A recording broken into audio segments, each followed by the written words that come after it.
Are you a professional woman who wants to create passive income streams and financial freedom through real estate investing? Join us here on Real Estate Investor Goddesses, hosted by Monick Halm. Listen to women who are rocking it in real estate investments as they share their stories of success, failures, and best advice in real estate investing. Start creating real wealth through real estate. Tune in today. Here's your host, real estate investor, syndicator, and developer, Monick Halm. Welcome to the Real Estate Investor Goddesses podcast. I'm your host, Monick Halm, and on this show, I interview badass women, real estate investors, women that are crushing it in the real estate investing space so they can share their stories and best advice with you. And I'm super excited to have a badass extraordinaire, Jamisa McIvor, with me today. She's a 26-year-old wife, mother, and groundbreaker with an amazing testimony. Currently, she's the deed holder of 18 properties, all in which she's purchased with only one mortgage. Starting out as a novice investor and mastering the craft, she became the CEO of Rosebud Investments, which is very popular amongst new investors and people who may be looking to get started and are not sure how. So she's taken her innovative spirit and created a strategy that makes real estate investing as simple as can be for people of all ages and walks of life. She's a gifted intellectual with ambition and strong desire to uplift and build those around her, which I love, and I'm super excited to have her with us. This sounds so good. Hear it out loud. Hi, thank you for having me. I'm like bashful over here reading, and I'm like, that's me. I did that, didn't I? Yeah. So, I mean, we were talking before we hit record, and you're a brand new mama. You just had a baby like a couple weeks ago, and I don't even know if it's, how old is it? 2 weeks? So it was 1 week. I had her on the 27th. I had her April 27th. Oh my God. So at the time of this recording, Monday made it a week. Yeah, she's a little over a week old. Yeah. And then so it's amazing what you've done.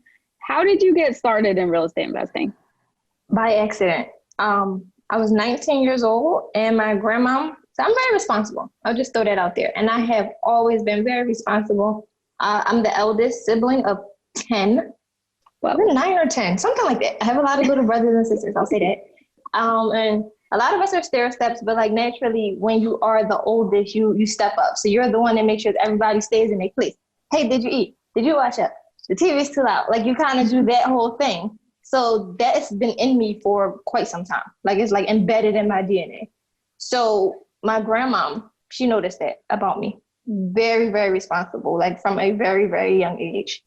So we are really close. I was raised by my great grandma, and my grandma is her daughter. So when I say grandma, I'm speaking of my father's mother.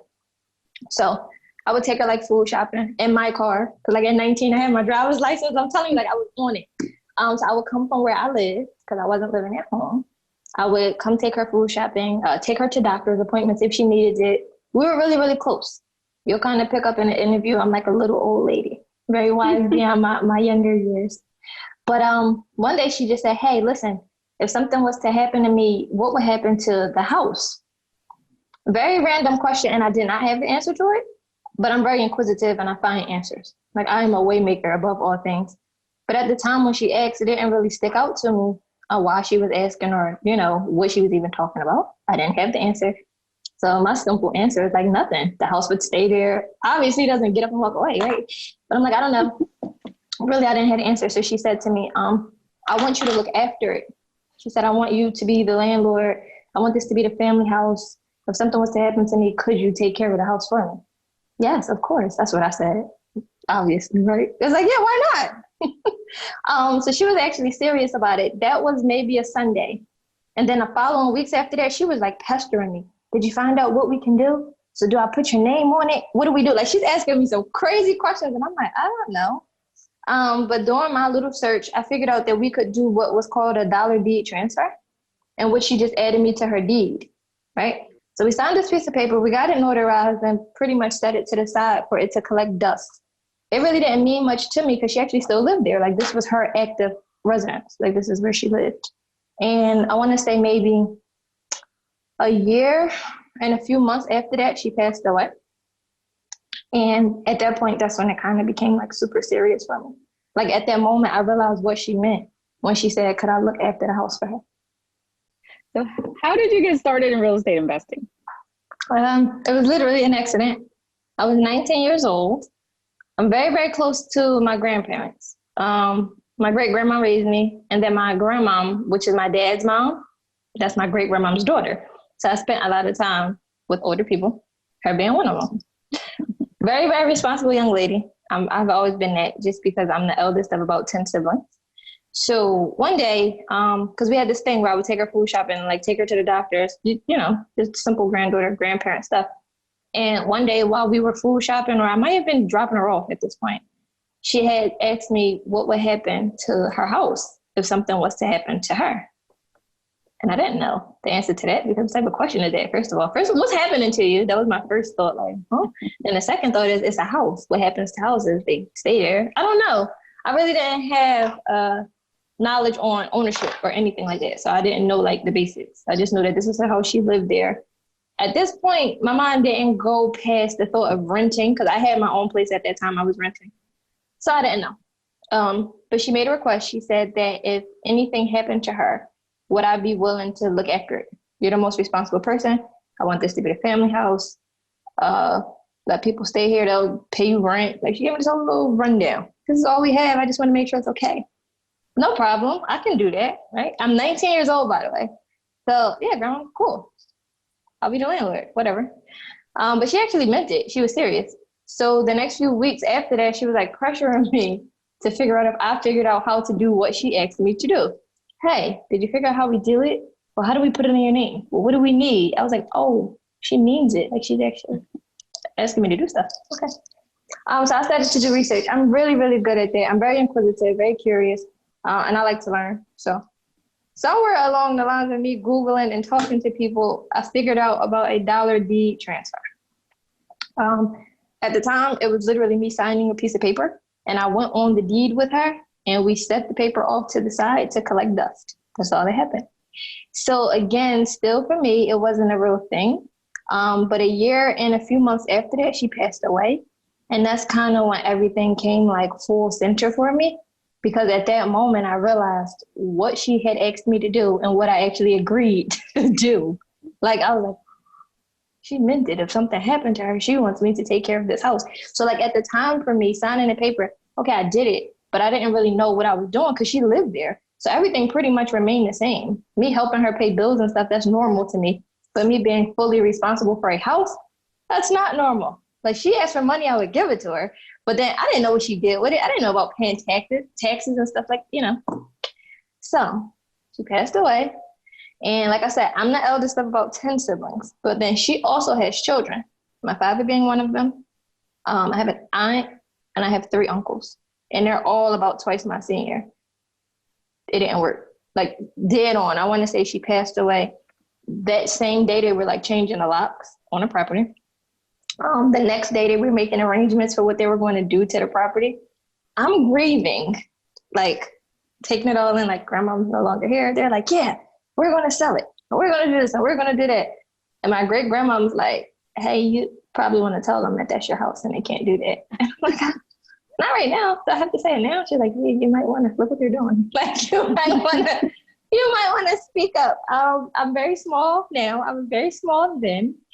And I'm not really aggressive. I've learned to be more assertive than passive, but my personality is still not one like, I don't have it in me. That's my house. Yeah, like, hello, I said at that time, first of all, so inappropriate, right? Can we just get over the fact that she's not here first before we try to make monetary gain off of it? But eventually I did end up letting them know, like, hey, this is my house. I don't know if it was better before they knew or after they knew, because they literally did everything they were doing prior to knowing, like times 10. So then they start breaking in, unplugging the deep freezer, letting the food go bad. Like it became a thing. Money brings the best and worst out of people sometimes, wow. Especially the people that are closest to you. Because originally she had said that she wanted this to be a family house. That stuck out to me. And she also said, like, this is all we have. That stuck out to me. She told me she didn't want this house to be sold. She wanted me to upkeep it and maintain it. Easy enough.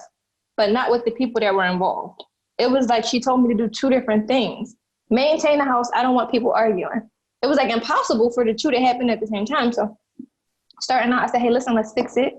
I didn't have to live there. At first, I said this would be a good idea to live there because I was somewhere else paying rent. This property is debt free. This would be great. I'll just live here and pay taxes. No, grandma has deferred maintenance. No. You don't live there without pulling the drop ceiling off, taking the panels off the wall, getting the plastic off the couch. You can't just move in that house. I was like, okay, guys, let's come together and like fix it up.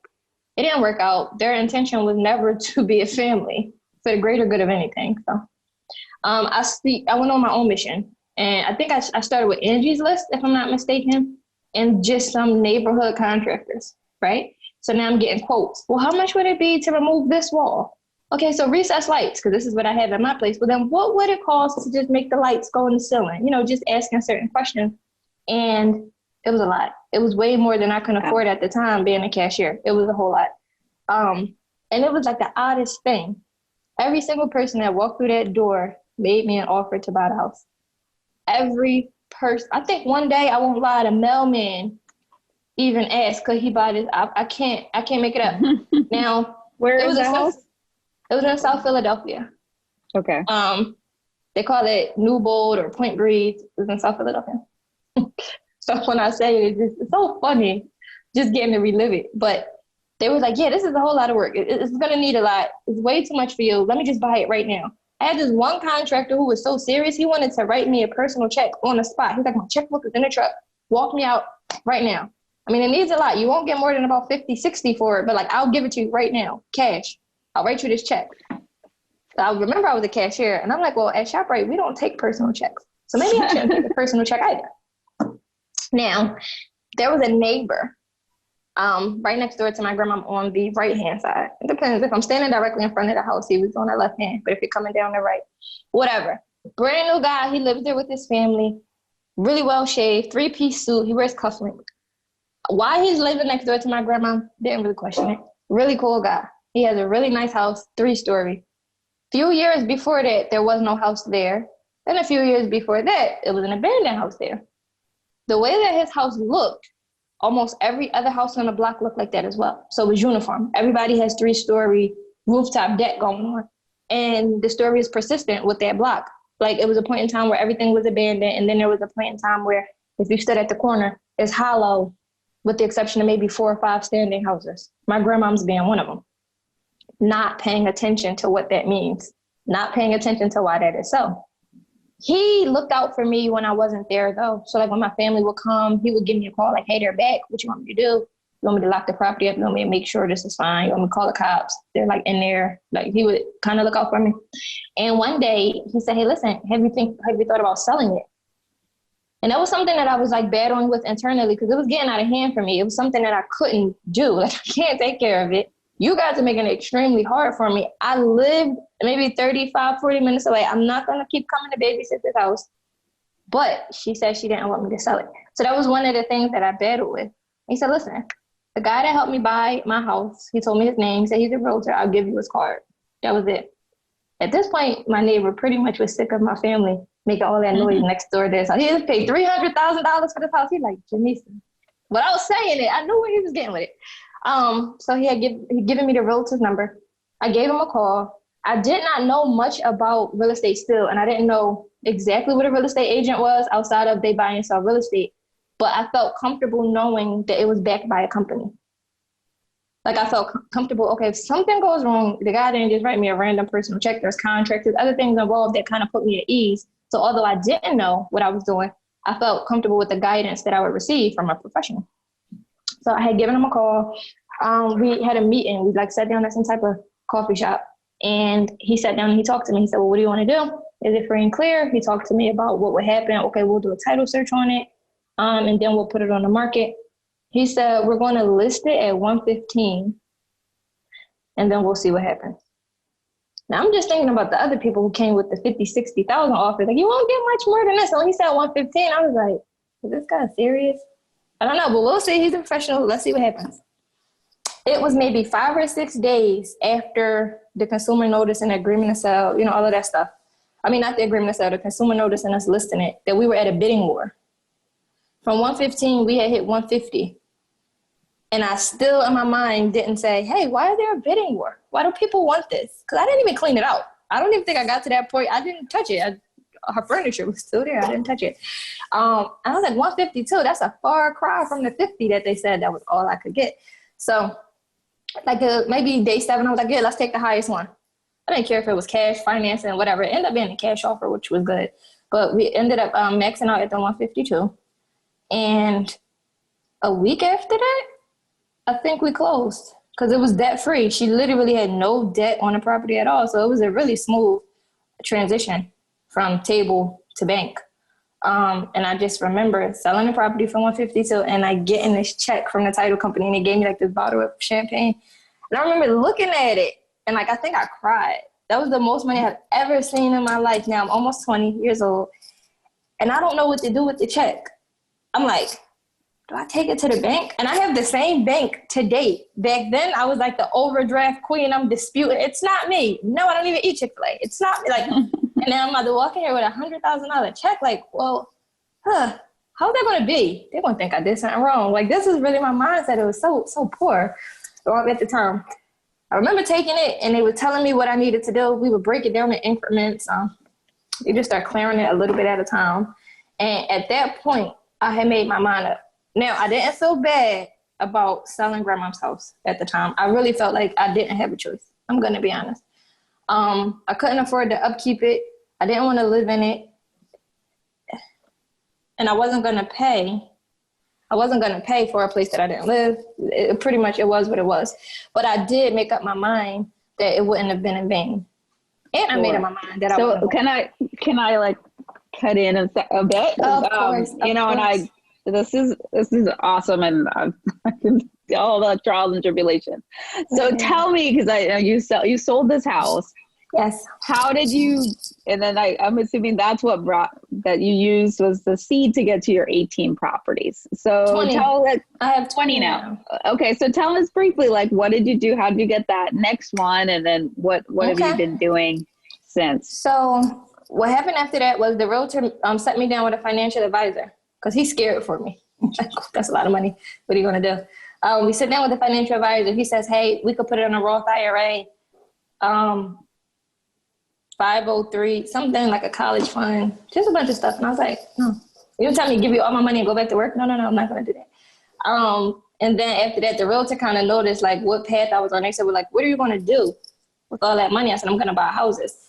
Mentally, I knew if one house got me that much money, I should just go get more houses. But naturally, I wanted to kind of just replace my income. Like I knew that I didn't want to go to work. So I was like, okay, let me just buy houses. So I told the realtor that's what I was interested in.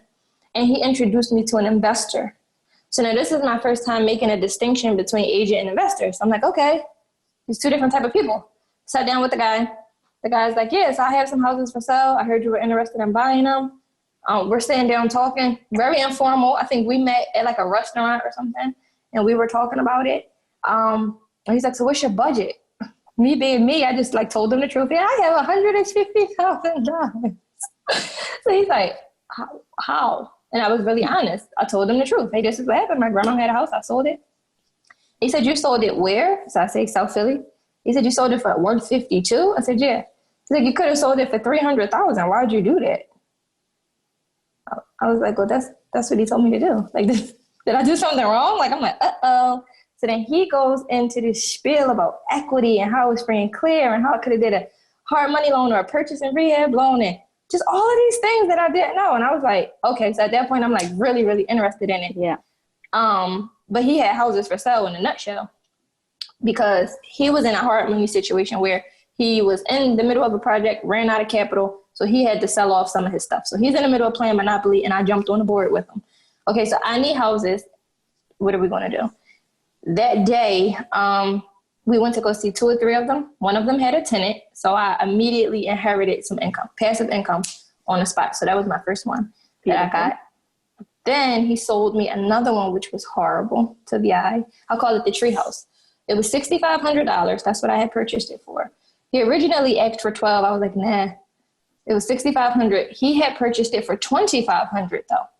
From an auction. So I was like, auction, $2,500. So at that time, I had purchased it from him for $65, but in the back of my mind, I made a mental note. He got this for $25. You need to find out where. So that was my like first intro to the auction. I think I got 3 houses from him at that time. And he was a referral from the agent. So the first one was a tenant, which was great. I was like, yes. That instantly replaced my income. Like she was paying $1,000 a month. I was like, oh yes, I don't make this as a cashier, so I'm good. The other one needed work. I didn't touch it right away. He thought it would be a really good idea to segue into being an investor. Hey, this will be your first project. It'll be great. There will be equity. I wasn't quite ready to do that. Like I didn't actually go inside the house. It was so bad looking. I stood like at the door, looked, and I was like, oh no. And I actually let that house sit there for about a year and a half before I actually decided to bother it, because it was just it was like really out of my league, I'll say. But I got it for $65 and it was fine, so it didn't bother me. I just let it sit there. And then the other one needed some minor work to it, some paint, baseboard heaters. We replaced the baseboard heaters that were there. What else did we do? I know we added a new stove because the stove wasn't there, but I want to say maybe like $3,000, and that was up and running. So now we have 2 tenants, and then we have 1 house that's just like not the prettiest to look at. So that was my first step into purchasing homes. It was really simple.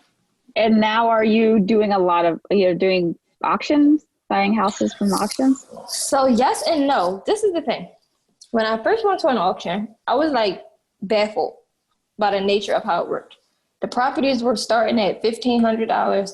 You only needed $600 to play the game. I'm there. I'm the only person that's like as young as I am. There's not many women. I'm like, no. Are you serious? I purchased the property for $1,700. And in my mind, I knew I could have did this as a cashier. I'm like, well, I could have saved $1,700. Like, this is crazy. So when I got there, I was like turned out. I'm like, this is a real thing. I have to tell people. So in the beginning, I did go to auctions to purchase. But then as I started to tell people, that's how Rosebuds actually came to life. I would be telling people, giving them my whole idea and the possibilities, and they would be going to these auctions, buying houses pennies on a dollar, or getting them and flipping them really quickly, making $60,000, $70,000, and they're calling me like, oh my God, thank you, it worked. And I was like, you're welcome. So somewhere in there, it was like, okay, this is a business. Hello, hi, figure it out. I filed for an LLC. I did it myself. I wasn't very knowledgeable in it, but I knew like, hey, get a business. That's an LLC. Like all of these things were just gradual trial and error situations. And then eventually I got so many clients that I couldn't go to the auction anymore. Because if you can imagine, you're my client, I take you to the auction and I'm bidding against you. It's like, no, miss, that's not why we're here. So yeah, let me put this on Do Not Disturb. There we go. I had to put the phone on Do Not Disturb. It keeps on you. But yes, I went to the auction, and then we just kind of grew from there. Amazing. So tell me, this is a question I ask everybody, and I think we get so much more knowledge from what doesn't go right to what does go right. So tell me, what was your biggest mistake, and what did you learn from it? My biggest mistake. It's so crazy. I actually don't acknowledge mistakes ever or failure. I look at it like a learning experience. Like I say, you learn something or you earn something. So yeah. I'm trying to think. I would say that if I could say anything, it would be panicking. Like, so when I originally sold the property, I didn't do any like research prior to selling the property. Like I tried to get it fixed. I tried to do that part of it, but I never knew about equity. I never knew about any of those things. I just didn't take the time to learn. But I knew I had to do something, and I kind of rushed that process. If I waited a little bit longer, I actually probably would have figured out how I could have got that $300,000 instead of the $150,000, or how I could have not sold it at all. Like there was options for me to keep the house, pull the equity. So I want to say that was like the blessing and the curse of it all, because that is what got me my start, of course. So if I had to do it over, I wouldn't change much about it. I would just change how I did it.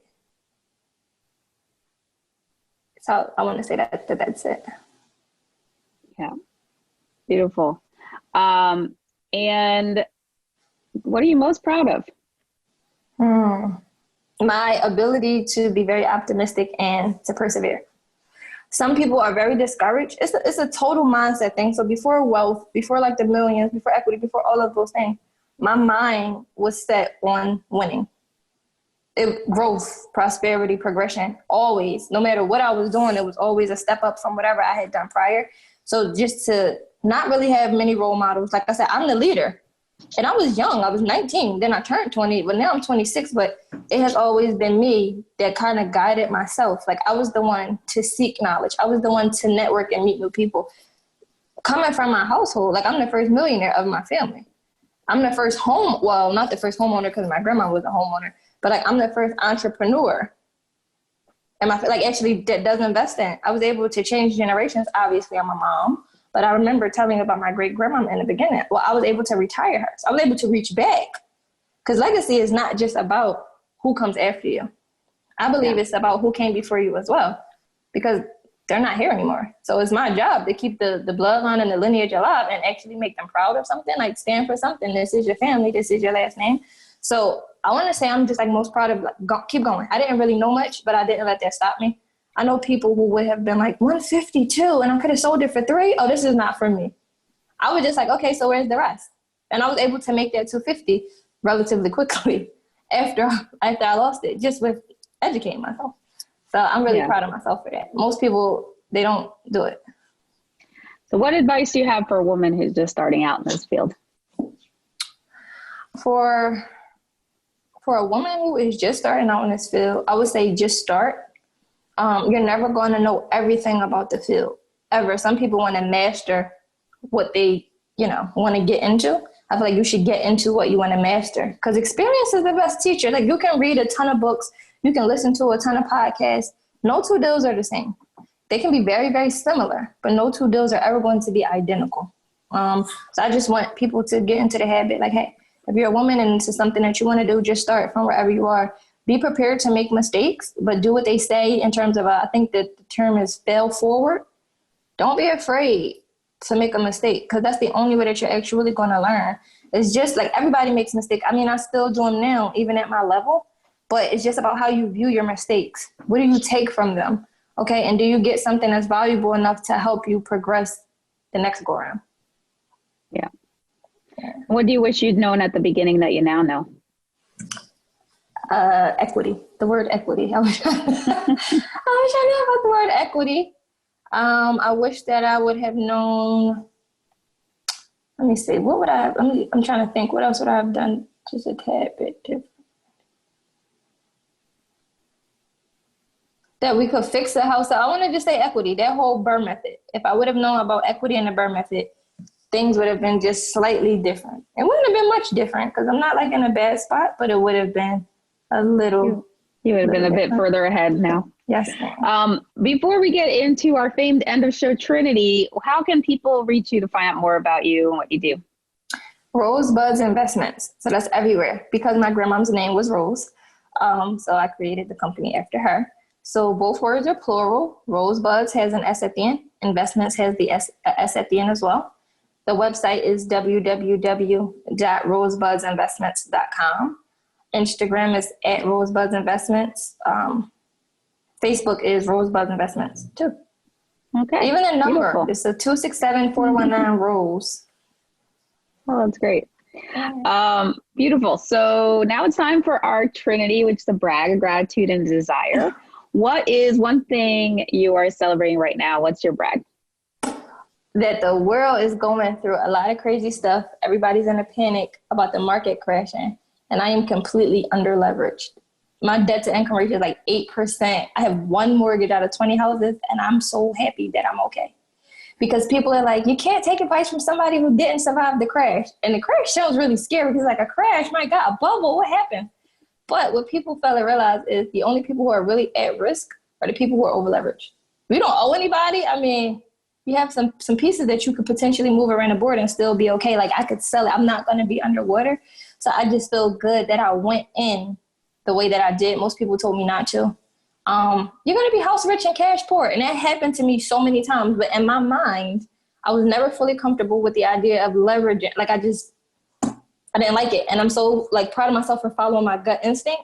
Because now people are like, my tenants are in pain and I'm behind on a mortgage. And I'm like, whew, So I'm like really proud. And I don't know if I'm able to say that. Yeah, because I don't want to make it like nan and a boo-boo to the people who are not. But that is something that I'm proud of currently. Beautiful. And what's one thing you're grateful for? Just the opportunity to educate people. I'm grateful for so many things, like being a mom, just being able to change the trajectory of the way my children will grow up versus the way that I did. Generational curses. It sounds so crazy, like generational wealth, and I want to break generational curses. You hear that all the time. But to be somebody who's actually doing it is like really cool. So I'm grateful that I'm able to do that and pass on the knowledge for another mom, another wife, another woman who might not be a mom or a wife yet, but she will be one day. Or even if she's doing it for herself, like giving people actual hope to show them, hey, I was a cashier and now I'm not. You can do this, and here's how. Beautiful. And last but not least, what is one thing you desire? Okay, are we talking like materialistically, or are we saying whatever? It's all good. What's one thing you desire? What is one thing that I desire? I wish I had like a magic wand so that I can tap the brains. I'm serious. It's a quote. Harriet Tubman said, "I would have freed many more slaves if only they known that they were slaves." I run into that often. When you're like telling a story, people get blocked by but you had an inheritance. But I went to the auction and got a $1,700 house. You can do that without an inheritance. Like people kind of shut off the fact that they can do it too because of how I did it sometimes. So I wish I could just like abracadabra people's mindset. That's like the biggest piece of the puzzle. It's another quote. Whether you think you can or you think you can't, either way, you're right. That's a thing. And I just really want people to know how powerful the mind is. So my biggest desire would be to like the mental blocks, break them. Like, it's like, I want to just knock the bricks down with the hammer in their head. Like, hello, yes, there's light on the other side of that. Yeah. I hear you. That's one of my biggest desires. I hear you. And that's why I do this show, because I want anybody who's thinking, oh, I can't do it. You know, they'll hear a story like yours and go, okay, well, she was 19. She was working as a cashier. Not a genius.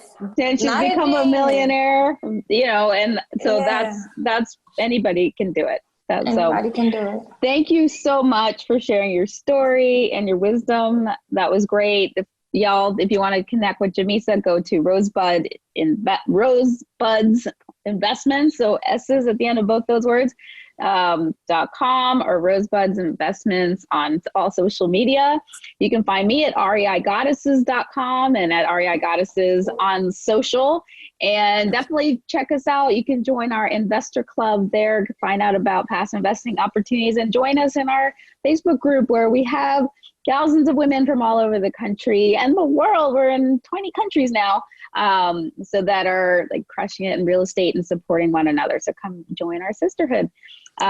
So thank you again, Jamisa, and y'all subscribe, and we'll see us next week for another Real Estate Investor Goddess interview.